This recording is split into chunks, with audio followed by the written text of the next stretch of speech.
Boa tarde, pessoal. Sejam bem-vindos a todos aqui presentes, pessoal que nos acompanha pela internet. O Jason vai expor para a gente hoje o capítulo 21 do Evangelho segundo o Espiritismo, Haverá falsos cristos e falsos profetas. Já convido a todos vocês, até os que estão aqui presentes, quando chegarem em casa, para se inscreverem no nosso canal, compartilharem os vídeos, vocês que nos acompanham pela internet. Se não são inscritos, se inscrevam. Compartilhem os vídeos com quem vocês acham que vão aproveitar o conteúdo, com quem dá valor a esse conteúdo.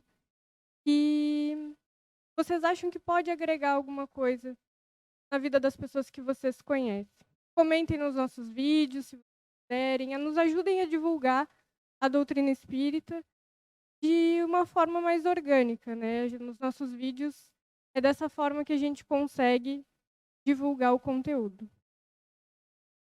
Então, que a gente se concentre na tarde de hoje, possa fazer os enquadramentos necessários, as comparações do Evangelho com a nossa vida, para que a gente consiga extrair um conteúdo que vá nos motivar, nos ajudar no nosso dia a dia lá fora, né? Vocês que vão acompanhar pela internet, se foquem o máximo possível, tentem não fazer outras atividades paralelas, tentem não mudar de canal, de vídeo, tentem ficar num lugar com mais tranquilidade, mais silêncio, porque essa parte da palestra é o que nos ajuda a formar outro tipo de pensamento, a ter uma outra visão a respeito do Evangelho e de nós mesmos, tá certo? Então, que a gente possa ter uma boa atividade hoje.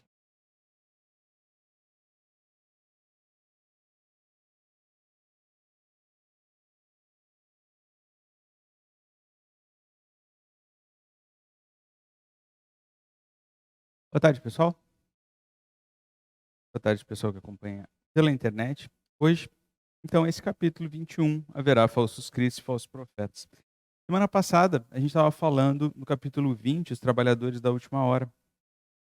E dentre tudo que foi falado lá, uma questão que destaca para o nosso conteúdo de hoje, que é a questão do momento em que se vive na sociedade humana nesse momento. A gente está passando por um processo de transição, né, dentro do meio espírita. Isso é muito falado, a tal da transição planetária. E ela é marcada por uma série de características que foram previstas por diversos profetas, por Jesus. Consta um texto também no livro da Gênese, das obras básicas do Allan Kardec, que, em suma, é um período no qual todas as nossas crenças, os nossos princípios, tudo que nos compõe internamente, entrando em relação uns com os outros, isso tudo vem à tona. E cada vez mais isso fica claro e evidente que esses valores, eles não são equilibrados. E a gente pode ver isso muito facilmente por causa de todos os desequilíbrios que vigem hoje na sociedade. Então, todas essas questões relativas a violências, a disputas, uns usando os outros, isso cada vez está mais evidente. As próprias ferramentas de comunicação, a própria internet, as divulgações em vídeos, fizeram com que também isso rompesse determinadas barreiras e a gente hoje tem acesso a coisas que acontecem do outro lado do mundo, rapidamente, instantaneamente. E a gente consegue ver todos esses desequilíbrios em nível mundial. Como foi previsto, aumentou muito as questões relativas às guerras, que são a expressão do tumulto interno que existe nas criaturas, e sempre querendo mais poder, mais domínio, expressam isso sobre os demais, e uns fazendo isso sobre os outros gera a guerra. A gente vive conflitos menores, em menor escala, desse mesmo tipo na nossa vida, né? Quando dentro da nossa casa uns tentam muitas vezes dominar e controlar os outros. E isso gera problemas por falta de compreensão, de aceitação, falta de equilíbrio, falta de uma série de coisas. E aquele capítulo da semana passada, que falava da última hora, a última hora refere exatamente a esse momento. Que, obviamente, uma vez que isso está previsto, e nós chegamos nessa etapa agora, tem que ter pessoas para trabalhar nisso. Quer dizer, pessoas que vão fazer o lado oposto ao desequilíbrio, que vão ser o equilíbrio dentro de tudo isso. Aos espíritas, verdadeiramente espíritas, que não apenas professam a doutrina espírita, mas que verdadeiramente a compreendem e procuram vivê-la, combatendo as suas más tendências e as suas más inclinações, que é a definição de verdadeiro espírita, segundo o próprio Evangelho segundo o Espiritismo, caberia um papel bastante importante nisso. Porque uma vez que a gente tem a clareza de compreensão das coisas, sem misticismos, sem fantasias, a gente tem como entender as próprias parábolas, os ensinamentos de Jesus de forma muito objetiva, fazendo uma relação direta com os nossos sentimentos, a forma como a gente reage dentro de cada circunstância, a gente teria mais capacidade, mais possibilidade de fazer uma grande contribuição.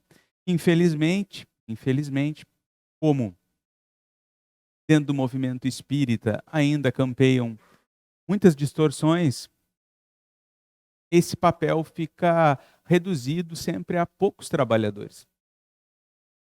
Obviamente que não compete apenas aos espíritas. Todo o indivíduo equilibrado que segue os valores de Jesus, que foi ensinado por ele, também pode contribuir. Né? Às vezes a pessoa nem sabe, nem tem uma religião, mas se comporta de forma justa e equilibrada, é uma contribuição. O problema é que a gente acaba facilmente se perdendo pelas opiniões. Né? Cada um acha que está certo no seu jeito de ser, nas suas escolhas, nos seus procedimentos, errado está o outro. E aí volta o problema dos conflitos e das crises, porque um tenta impor a sua ideia sobre o outro. Daí a importância fundamental de procurar ter uma linha base, um princípio. E esse princípio, para nós, é justamente os ensinamentos de Jesus. O Kardec perguntou isso para os espíritos superiores, quando estava organizando o Livro dos Espíritos, que é a obra básica principal, e aí perguntou para eles se haveria algum modelo, algum tipo que a gente pudesse usar como base, como guia para os nosso processo evolutivo. E eles respondem sucintamente: vede Jesus. Então, Jesus é efetivamente a base de tudo isso. Isso corresponde na prática que os interessados nesse processo de equilíbrio, de contribuição no processo evolutivo, deveríamos fazer o quê? Comparar as nossas ações, a nossa forma de sentir com Jesus. Quer dizer, eu estou sentindo assim, eu tive uma determinada reação aqui internamente, o indivíduo me fez uma determinada coisa, ou me deparei com um problema, tive uma reação aqui. Essa reação é compatível com a que Jesus teria? Se não é, em vez de eu negar e justificar, como sempre acontece, a gente tenta dizer, não, mas afinal de contas, o outro fez errado, o outro é assim, tem um problema, isso é muito difícil. A gente encontra uma justificativa. Essa justificativa, que não muda o processo evolutivo, ela serve só para nós, para que a gente fique mais em paz, ou mais anestesiado, seria um termo mais exato, com a nossa consciência. E aí a gente permanece sendo daquela maneira, com aquele mesmo princípio, aquela mesma reação. Ou isso corresponde a dizer que numa outra circunstância mais para frente, quando eu deparar com aquela mesma situação, eu vou ter a mesma reação. Eu não mexi nela, ela não me incomoda, eu justifico. Por outra, eu precisaria então fazer essa questão. Bom, não é. Independente da questão, da dificuldade, do problema, da justificativa, não tem nada que justifique. A forma como eu reajo não é equilibrada. Não é como Jesus ensinou. Então, eu preciso fazer alguma coisa. Eu preciso estabelecer algum plano, algum esforço, alguma vigilância, alguma determinação sobre mim mesmo para que isso mude. Eu vou ter que procurar me enxergar, ver quais são as motivações, por que aquilo me incomoda. Vocês notem que nem tudo incomoda todo mundo, né? Tem pessoas que são mais afetadas por uma determinada circunstância, outros por outras. Então, dessas variações, dessas diferenças, cabe a cada um fazer esse processo de autoanálise, de autoobservação. A partir desse processo de autorreconhecimento e decorrente transformação, o que acontece? A gente vai se equilibrando. Isso é difícil, isso dá muito trabalho.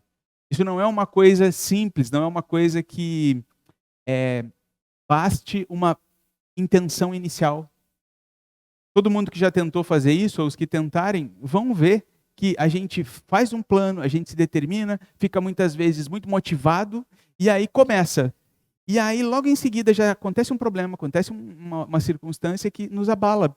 E a gente já se entristece, já se deprime, já se sente injustiçado, não foi reconhecido, não aconteceu conforme a gente esperava, e aí a gente desiste e volta para o estado anterior. Então, é uma coisa que dá muito, muito trabalho mesmo.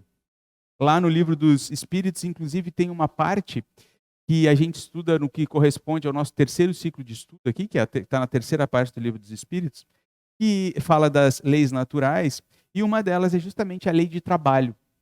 E a lei de trabalho é essencialmente isso. Essencialmente isso. Ela é muito fundamentada no trabalho interno, nesse esforço que o indivíduo faz dentro de si mesmo.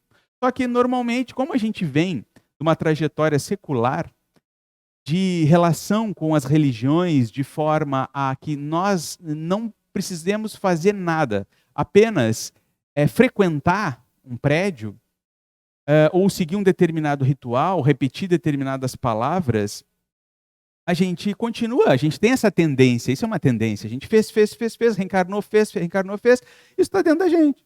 Então a gente acha ainda, mesmo que intelectualmente, depois de estudar um pouco, a gente já consiga entender que não funciona assim, mas na nossa reação automática, a gente ainda acaba se deixando levar pela lei do menor esforço, como se a gente pedir, frequentar. Aqui também é uma atividade espírita. Eu sou espírita por causa disso. Eu entendi um conteúdo, eu concordo com esse conteúdo. Então, por eu entender e concordar, eu sou. Não é verdade? Quantas vezes a gente concorda, compreende, mas chega na hora de viver, a gente não consegue botar em prática. E o que conta é a prática. Né? De que adianta? Se vocês tivessem um relacionamento afetivo, a pessoa diz para vocês que ama vocês, e aí vocês descobrem que ela traiu vocês. O que vocês ficam? Com a frase que dizia eu te amo, que dava flores, que era gentil, ou com o fato da traição? É a mesma coisa. Na vida é assim.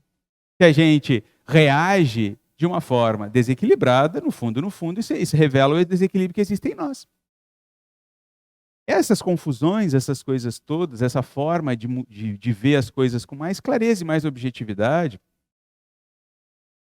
aplicando esse processo de autotransformação, por mais trabalho que dê, gera esse equilíbrio, e esse equilíbrio é que faz um trabalhador da última hora. Quer dizer, alguém que não é perfeito, mas que vai fazendo transformações efetivas. Não posterga isso, não negocia, não diz assim, não, mas isso aí é muito difícil, eu vou devagarinho aqui, estou no meu ritmo, não sei o quê. Eu quero realmente progredir. Isso até, no início, ainda me angustia um pouco, porque eu quero rápido fazer aquele tipo de coisa. Claro que a gente não pode ir para esse extremo oposto, porque senão a ansiedade também nos prejudica. Mas é melhor do que a justificativa e a apatia. Então, isso vai acontecendo, esse processo vai gerando alguma transformação, e os demais indivíduos que convivem conosco, na nossa família, na sociedade, no trabalho, os espíritos, a multidão de espíritos desencarnados, que se relaciona 24 horas conosco, por dia conosco, que é atraída em função das nossas tendências, das nossas características, alguns tendo vínculo pessoal conosco, de vidas anteriores ou da vida atual, inimizades, tendências de vícios e gostos semelhantes, eles vão vendo essa transformação e veem que é possível. Aí vem a contribuição do trabalhador da última hora. Ele mostra, na prática, que sendo alguém comum, com todas as dificuldades, que fez a mesma trajetória, que tal, mas que com o seu esforço, com a sua determinação, está construindo uma modificação efetiva, que suporta dificuldades, tempestades, que não negocia com as questões politicamente corretas do mundo. Se é certo, é certo. Não importa que a sociedade, a família, quem quer que seja, me pressione para que eu seja de outra maneira. Então, isso gera uma contribuição. Obviamente que, como aconteceu inclusive com o próprio Jesus, há aqueles que não vão gostar disso. Que vão atacar, vão agredir, vão ser contra, né? Vão encontrar problemas, vão se envenenar, vão se magoar, vão se chatear, vão ter inveja, E isso vai gerar uma série também de problemas sobre essa pessoa. Que, se realmente quer fazer isso, já está sabendo. Que é natural. Se vocês pegarem a Bíblia e verem Jesus falar sobre isso, ele fala várias vezes para os apóstolos disso, que ele estava falando porque para que quando acontecesse, os apóstolos já soubessem. Que eles considerassem que, primeiro, antes de eles serem perseguidos, o próprio Jesus já tinha sido perseguido. Então, isso faz parte. A relação vai ser dos perseguidores para com quem se dedica nessa direção. Quem se dedica nessa direção não vai ter essa relação de inimizade, mas vai ter a firmeza necessária. Porque sem a firmeza, a gente não consegue. Por quê? Infelizmente, existe uma regra que, se vocês pensarem na frase, que é assim, as pessoas confundem boa vontade com fraqueza. Então, às vezes, a gente vai lá e cheio de boa vontade, de educação e de gentileza, e quer explicar, e fala, e explica, e senta horas, às vezes, com as pessoas, e fala, explica, detalha todos os processos, como é que acontece dentro e fora. A pessoa se sente acolhida, se sente bem, feliz, que ela nunca tinha entendido determinadas coisas e tal e coisa. Aí ela sai e vai para a vida dela. E ela ficou feliz, claro, por causa daquela receptividade, por causa daquele acolhimento. Mas fica por aí. Aquilo não se transforma num efetivo esforço de transformação. A pessoa está mais interessada nesse formato, a carência, determina a necessidade de receber o carinho, o acolhimento, muito mais do que se importando com a essência do conteúdo. Então, é uma maneira de confundir boa vontade com fraqueza. Porque parece... Aí depois, num outro momento, tu vai lá e com essa mesma pessoa, aí tu não vai mais ser tão brando, tu vai ser mais incisivo, mais direto, falar diretamente dos problemas, coisas desse tipo. Alguns poucos entendem e aceitam, outros se envenenam, se chateiam, se magoam. Então, isso mostra mais uma vez que não é o conteúdo importante, o importante é a forma de abordagem. Nós viemos do primitivismo. E no primitivismo, quanto mais para trás no nosso processo evolutivo a gente for, mais ligado à forma nós somos. A gente precisa da forma para entender uma coisa. Então, se alguém vai lá, se eu estou lá na natureza, sou um bicho lá, e o outro bicho começa a assumir uma postura de ataque, de caça, e eu sou a presa, eu sei que ele vai me atacar, por causa da forma como ele está se comportando. A gente traz isso no processo evolutivo. E continua considerando isso, como a pessoa age, como ela está se direcionando internamente para mim. Só que nem sempre isso é verdade, porque nós já superamos, já aprendemos algumas coisas dentro desse processo evolutivo, já desenvolvemos a inteligência, já desenvolvemos um pouco mais das emoções, então não funciona exatamente assim. Exatamente por causa disso, Jesus assumia posturas diferentes em situações diferentes. Às vezes, como diz o espírito de Amélia Rodrigues lá na psicografia do Divaldo Pereira Franco, às vezes ele era suave como uma brisa, às vezes ele era intenso como uma tempestade. E efetivamente ele faz isso porque às vezes é necessário. Às vezes as pessoas não compreendem a suavidade. Elas gostam, mas não aproveitam. E o chacoalho às vezes é mais efetivo. Então elas chegam lá, por exemplo, quando ele chega no templo e os caras estão vendendo e comprando pombos e não sei o que mais, coisas para sacrifício, e ele vê aquele comércio numa casa, num lugar que deveria ser voltado para a espiritualização das criaturas, naquele tipo de religião, mas ainda assim é um processo de espiritualização, ele vê que não tem jeito, ele vai precisar ter uma atitude muito mais veemente, porque ninguém vai ouvir ele, e ele vira as mesas. Muitas vezes nas nossas vidas é a mesma coisa. A gente precisa virar a mesa. Outras vezes, a gente explode, não porque a gente precise virar a mesa, mas porque nós somos irritados. O conflito está em nós, o desequilíbrio está em nós. É uma coisa que teria como ser contornada de outra maneira. Mas nós somos ainda muito ególatras, a gente quer que seja feito da nossa vontade. Como não está acontecendo conforme a nossa vontade, isso nos produz uma angústia, uma ansiedade, uma sensação de perda de controle, e aí a gente explode. Notem que a reação, ela pode até ser muito parecida, mas as causas emocionais profundas que geraram as duas são diferentes. Uma é um desequilíbrio, a outra é um processo intencional, planejado, em função da conjuntura em que está se vivendo. Precisa muito mais autocontrole para conseguir fazer isso. E para ter autocontrole, eu vou ter que, voltando lá, me autoconhecer, me esforçar, porque não é fácil. Não é fácil. Isso faz um trabalhador. Alguém que pode interferir nas situações. Não vai sempre ser bem visto, mas pode interferir. Se eu sou uma pessoa que quero ser simpático, eu quero agradar todo mundo, não vai dar. Eu não vou ser um trabalhador desse tipo, eu não vou contribuir. Pode ser até que no final, lá no dia da minha morte, as pessoas digam assim, ele era um cara muito legal, esteja cheio de gente, talvez. Mas, efetivamente, na contribuição, em dar um exemplo retilíneo a respeito de valores, não vai ter como. Porque para poder agradar todo mundo, horas tu vai ser de uma maneira, tu vai seguir determinados princípios, ora tu vai ter que seguir outros. Porque se tu seguir os mesmos, alguns não vão gostar. Então, isso é fora de dúvida, basta se pensar um pouquinho. Então, se eu olho para dentro de mim e eu vejo que eu tenho essa necessidade de agradar todo mundo, eu fico chateado quando as outras pessoas não me entendem, não me compreendem, ficam tristes comigo e tal e coisa, bom, então eu não tenho como fazer isso. Eu vou ter que mexer nisso para poder, se eu quero efetivamente contribuir, eu vou ter que mexer nisso. Senão, não tem como. Jesus disse em determinado momento que se uma trombeta, que é aquele instrumento que se toca em batalhas, quando vão fazer o anúncio de uma batalha, se tocava antigamente, hoje em dia não se toca mais. Se uma trombeta toca som incerto, quem se preparará para a batalha? Uma referência exatamente a esse tipo de conteúdo. Quando a trombeta toca, ela tem que ter um som determinado, é uma sequência de sons que avisa o batalhão que um determinado tipo de acontecimento está em ocorrência. Se esse som for muito fraco, muito tênue, entrecortado, as pessoas, o que está acontecendo? Nesse caso, as trombetas vivas somos nós. Nós assumimos posições e essas posições determinam o toque e a intensidade da nossa mensagem.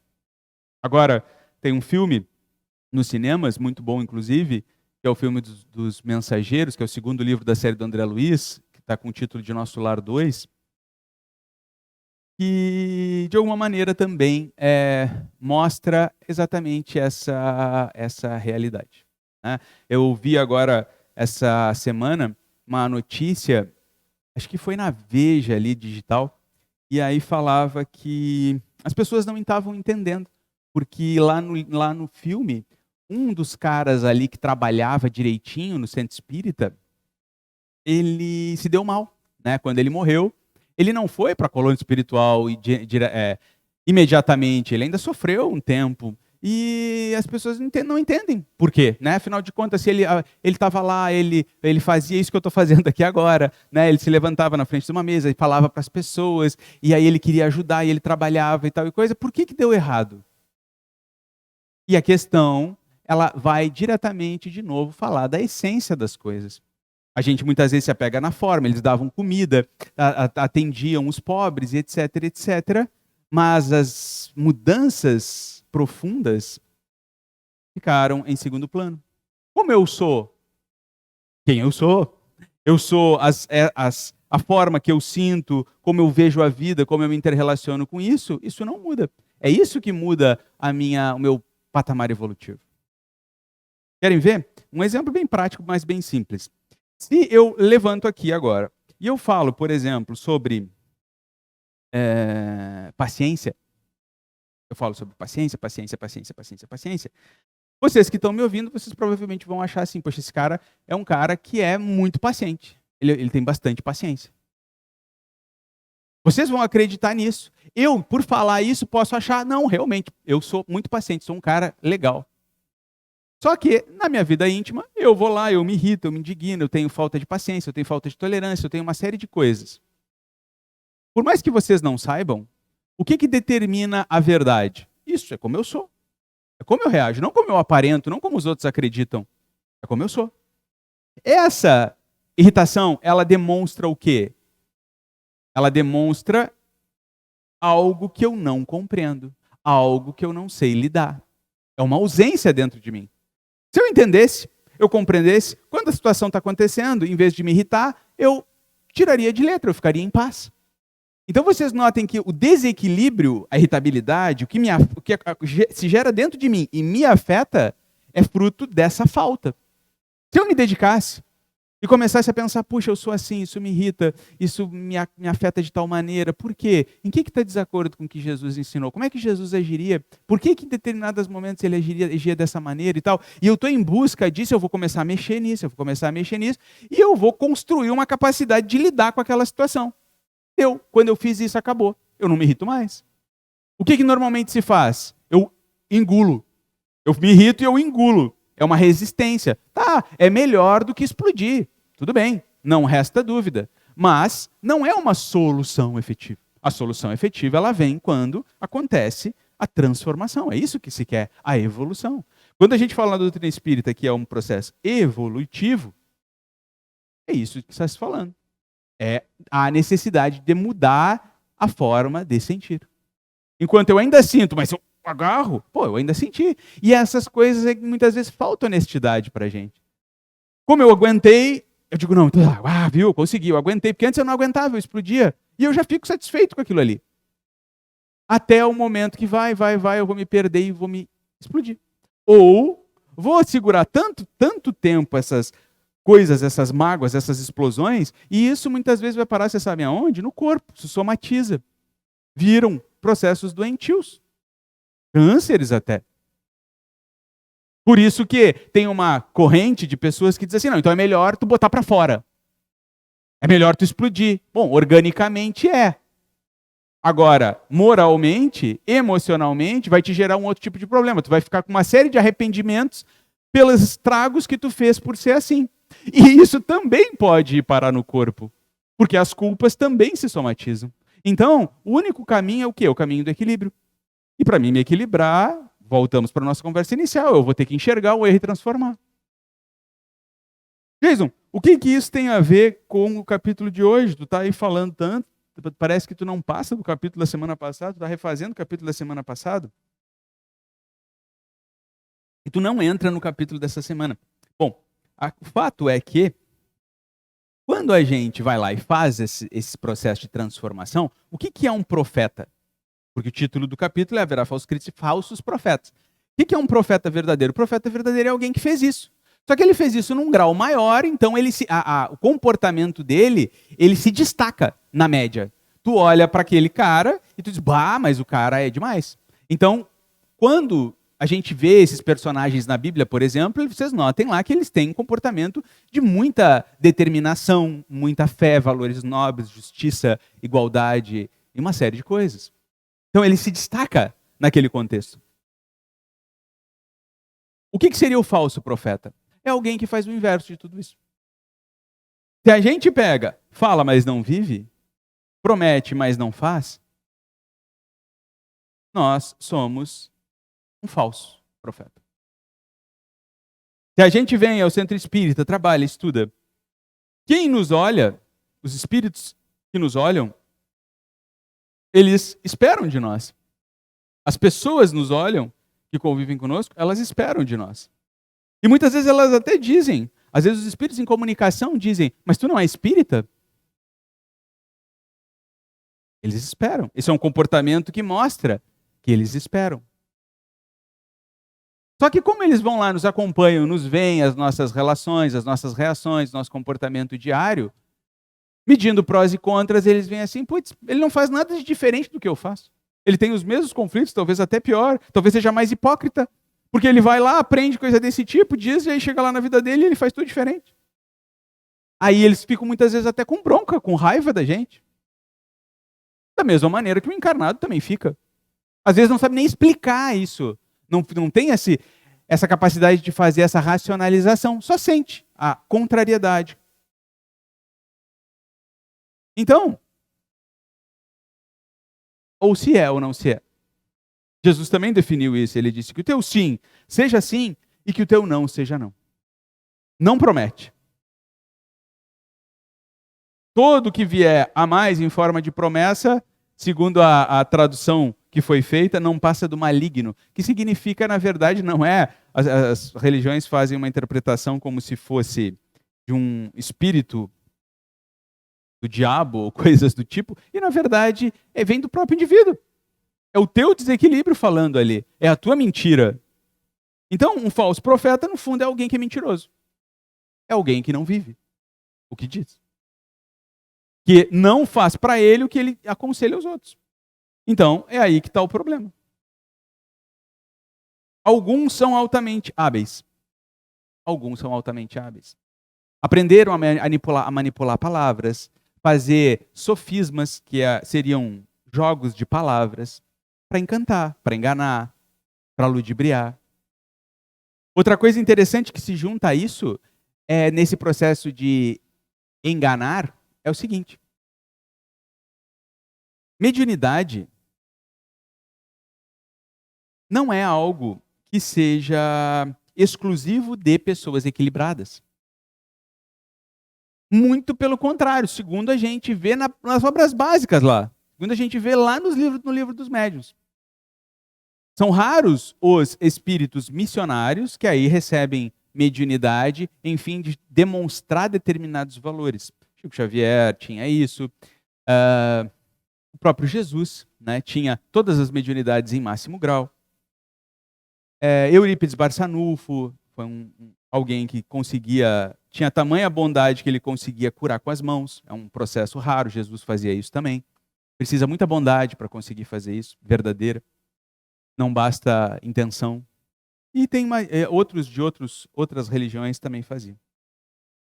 Mas existem muitas pessoas, voltando, segundo a definição lá, o que acontece? A mediunidade, ela é muitas vezes oferecida, dada para as pessoas comuns, para que as pessoas que às vezes assim são teimosas, reticentes, iriam seguir se encarnassem sem mediunidade, iriam seguir as suas vidas, fazendo as suas coisas, as suas mesmas maneiras de pensar, tudo igual. Então, o programador reencarnatório lá, o anjo da guarda, diz assim, olha, para que haja uma chacoalhada nos teus valores, nos teus princípios, para tu não chegar lá e tu duvidar, eu vou inserir aqui no teu organismo uma mediunidade, algo que, porque ela é orgânica, a mediunidade ela é do organismo, algo que vai te ajudar, porque aí tu vai ver com teus próprios olhos, tu vai ter experiências pessoais, e para te equilibrar, tu vai ter que procurar transformar as bases morais.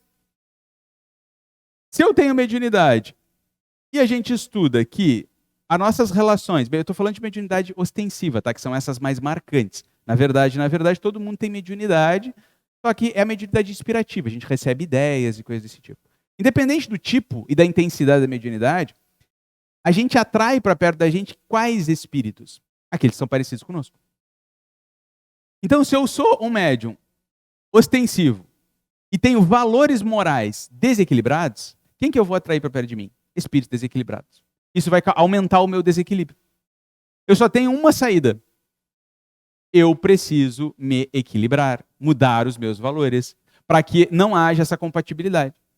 Se eu for lá tomar remédio para bloquear determinados estímulos nervosos, vai dar uma amenizada durante um tempo. Como não mexo na causa, permanece, o remédio vai perdendo efeito e daqui a pouco eu estou desequilibrado de novo. Ah, mas eu não sou médium ostensivo, não interessa. Se eu acabei de falar para vocês, se eu tenho mediunidade, todo mundo tem mediunidade, eu recebo ideias desequilibradas e eu gosto delas. Eu atraio, por exemplo, eu me permito determinados vícios, determinados comportamentos para satisfação física, para a minha vaidade, para o meu ego, vão atrair espíritos do mesmo tipo. E eu vou perceber eles. Eu posso não saber, posso achar que é do meu organismo, posso achar que é da minha cabeça. O médico pode me dizer muitas vezes que é coisa da minha cabeça, mas não é. Tem uma parte dos meus valores que atrai outros. Bom, por que eu estou falando disso? Só para fazer um pequeno apanhado a respeito de mediunidade, o que acontece? Algumas pessoas, alguns espíritos, encarnados, desequilibrados, têm mediunidade. Então, tendo mediunidade, muitas vezes eles vão interagir com o espírito. Então, se eu sou um espírito, eu encarnado, sou alguém, sou um espírito que gosto de tirar proveito, eu quero tirar dinheiro das outras pessoas, eu quero destaque, eu quero que as pessoas me enalteçam, me reconheçam como sendo uma pessoa muito capaz. E eu tenho isso. Quem é que eu vou atrair para perto de mim? Espíritos desencarnados com essa mesma característica. Daí vocês vão ver situações acontecer. Aí eu vou lá na cartomante lá. Cartomante é médium? É médium. Existem aquelas que são embusteiras? Sim, existem. Ela diz que ela mas no fundo ela não é. Mas vamos supor que ela seja efetivamente médium ostensiva. Aí ela diz coisas assim, tu chega lá, ela diz, acontece tal e tal coisa na tua vida, tu é assim, assim, assim, tu tá passando por tal e tal problema. Eu fico, minha nossa, como é que ela sabe de tudo isso? Ela é boa. Mas é uma coisa muito simples. O que está acontecendo? Tem um espírito desencarnado que trabalha com ela, que conversou ou que viu determinadas coisas ali dos espíritos que me acompanham, e ele diz para ela, olha, seguinte, essa pessoa aí é assim, assim, assim, ela faz isso, isso, isso e aquilo, ela tem tal e tal valor. Ela simplesmente repete. Ela tem mediunidade, ela ouviu, por exemplo, está repetindo. Eu que não entendo nada, me maravilho, acredito. Aí ela me diz uma bobagem, ela diz, então se tu quer tal coisa, vai lá e faz um trabalho, faz isso, faz aquilo. Aí depende do sincretismo da religião. E eu vou lá e faço. Afinal de contas, entra no aspecto místico, mágico, sobrenatural, que eu tanto gosto. Eu sou enganado. Não funciona. Mas eu já vi acontecerem coisas que funcionaram dentro de determinados limites. Por exemplo, eu quero prejudicar o meu marido porque o meu marido me traiu com outra mulher. Aí eu vou lá, num outro sincretismo, outra circunstância, vou fazer um trabalho para prejudicar ele. Quem é que vai fazer? Qual é o espírito superior que vai se prestar a ir lá ralar com o teu marido? Pensem, nenhum, né? Então, o cara que vai fazer isso, o espírito que vai fazer isso, ele é um espírito de baixo padrão evolutivo.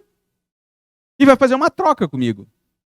Tá bom. Então tu veio aqui me pedir para mim ir lá ralar com teu marido, por exemplo. Então eu vou fazer o seguinte, tu fica me devendo. Agora tu me deve, tu passa a ser, muitas vezes até ser meu. Eu te domino. Aí, tudo bem. O espírito vai lá, chega lá na casa do marido e vai tentar atuar sobre o marido. Como o marido é desequilibrado, vai conseguir. Mas e se esse marido não fosse desequilibrado? Se fosse uma mentira? Ele fosse honesto, tivesse sido acusado falsamente e não tivesse valores para que o espírito pudesse atuar. Nada aconteceria. O espírito ia chegar e ia tentar, porque o espírito não é mágico, ele precisa encontrar uma brecha emocional. Então ele vai ter que conseguir estimular essa pessoa e essa pessoa vai ter que acolher esse estímulo e fazer. Então eu chego lá e digo, vai lá, briga lá, faz isso, faz tal coisa. E eu começo a me irritar e saio brigando com todo mundo. Se eu não sou irritado, o que adianta o espírito fazer isso? Não vai funcionar. Então, por isso que aqui dentro do capítulo tem uma parte que fala assim, levantar-se-ão falsos cristos e falsos profetas, que farão grandes prodígios e coisas de espantar, a ponto de seduzirem os próprios escolhidos. Escolhido é a pessoa que se escolheu por adotar aquele procedimento que nós falamos no início. Então é uma coisa assim que às vezes é tão marcante, é tão pirotécnica, com fogos de artifício, com coisas assim, que a gente se impressiona e acredita. Para que a gente não seja enganado, o que a gente precisa fazer? Olhar para os fundamentos. Esses morais. Se alguém chega e me diz que eu sou uma pessoa maravilhosa de bons valores e eu olho para dentro de mim e eu sou invejoso, eu tenho raiva, eu quero ralar o meu marido, como assim? Como assim? Olha quem eu sou. Então falta muito dessa honestidade. Por isso, por a gente não ser honesto conosco mesmo, é que esses caras vêm para a nossa vida, estão aí na internet, são influencers, estão dentro das religiões, nos estimulam, falam coisas, vendem ideias que nos são convenientes para as nossas mentiras. A gente quer acreditar naquilo. Afinal de contas, é um pastor, um padre, um expositor espírita, é alguém desse tipo que está falando, então deve ser verdade, eu quero acreditar. Se eu fosse honesto comigo mesmo, eu não cairia. Se eu me olhasse, eu não cairia. É aí que está o problema. A gente tende a achar assim, o problema é dele. É verdade, ele tem um problema. Ele vai precisar mexer nisso. Ele vai colher os resultados da sua plantação. Ele vai ter muitos remorsos, muitos problemas assim. Não resta dúvida. Mas da minha parte, que estou querendo transferir para ele, uma pergunta fica. Por que eu acreditei nele? Qual foi o ponto no qual eu me apeguei? E por que eu me apeguei nesse ponto? Por que ele foi interessante para mim acreditar nisso? Vocês notem que essas pessoas que fazem essas coisas, elas trabalham normalmente em cima da esperança. Eu tenho uma esperança que uma coisa vai acontecer. Essa coisa não está dentro da vida. Eu quero quase assim que... eu quero um milagre no sentido sobrenatural dessa palavra. Uma coisa que não está dentro das leis da natureza. E alguém chega ali e me convence que tem um jeito, como eu quero, porque eu quero, eu faço. Mas isso é secundário. O problema é a mentira que eu alimento em mim. Essa é que é a causa de tudo. Essa é a causa dos meus problemas. É a causa das minhas angústias. Notem como a gente mantém uma expectativa, só nós, assim, considerando todo mundo. A gente tem uma expectativa. Eu quero, porque eu quero que uma coisa seja de uma determinada maneira. Eu quero que uma pessoa mude para conviver comigo, para nós sermos felizes para sempre. E aí, a pessoa não muda, porque eu não consigo mudar a pessoa e a pessoa não quer mudar. Aí eu fico naquela angústia, naquela ansiedade, querendo e torcendo, e aquilo eu me decepciono, e dou mais uma chance, e vai. Aquilo me consome. Porque eu alimento aquilo.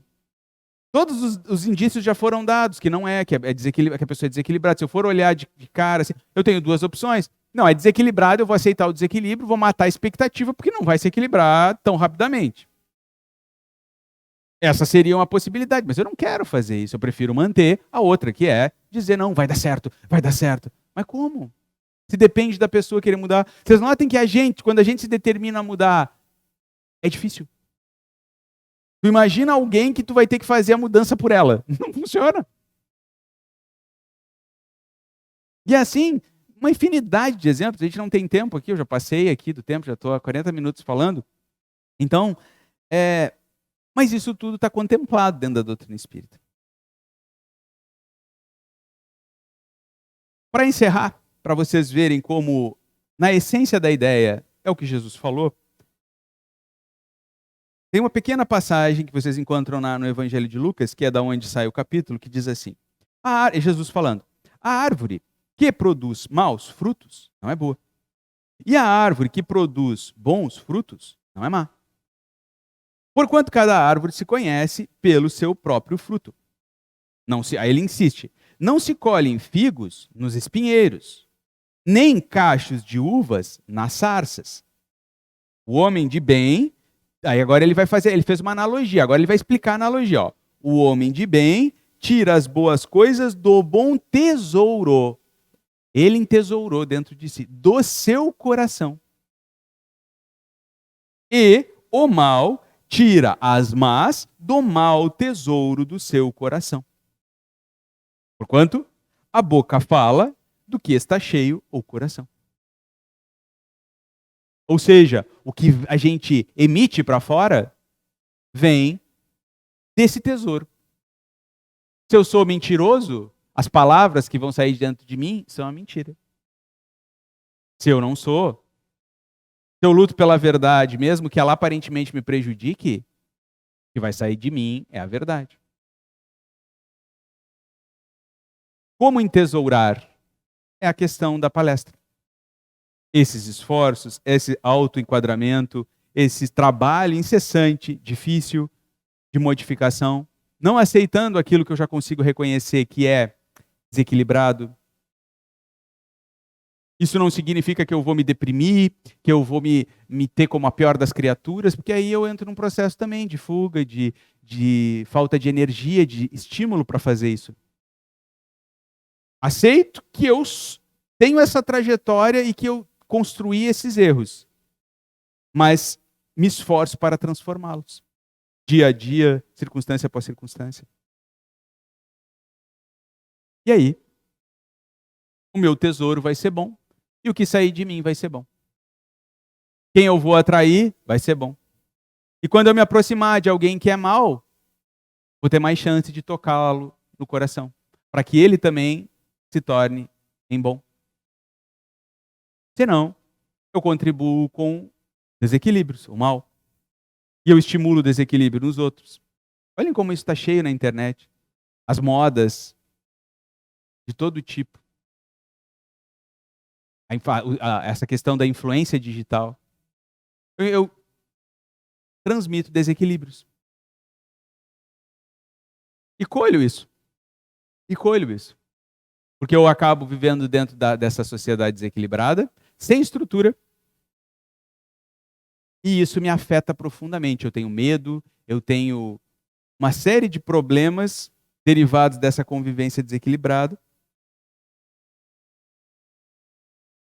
que não passam. Depende de mim passar. Entendam isso.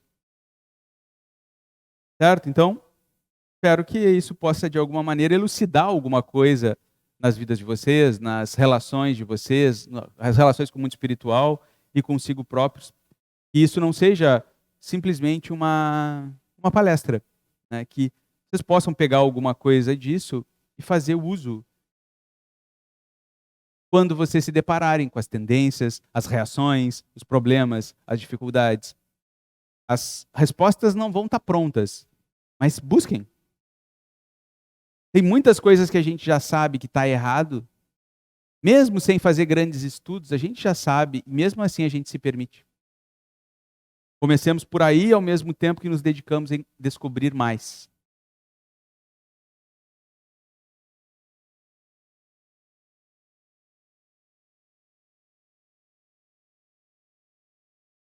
Pessoal, eu gostaria de lembrar a todos vocês que a nossa Casa Espírita não fecha agora durante o verão e que, se vocês tiverem interesse em estudar a doutrina espírita, a gente tem o estudo do pré-ciclo nas segundas-feiras. Quem está começando quem vai vir pela primeira vez, chega um pouquinho antes, que o pessoal conversa com vocês, vai dar as orientações necessárias.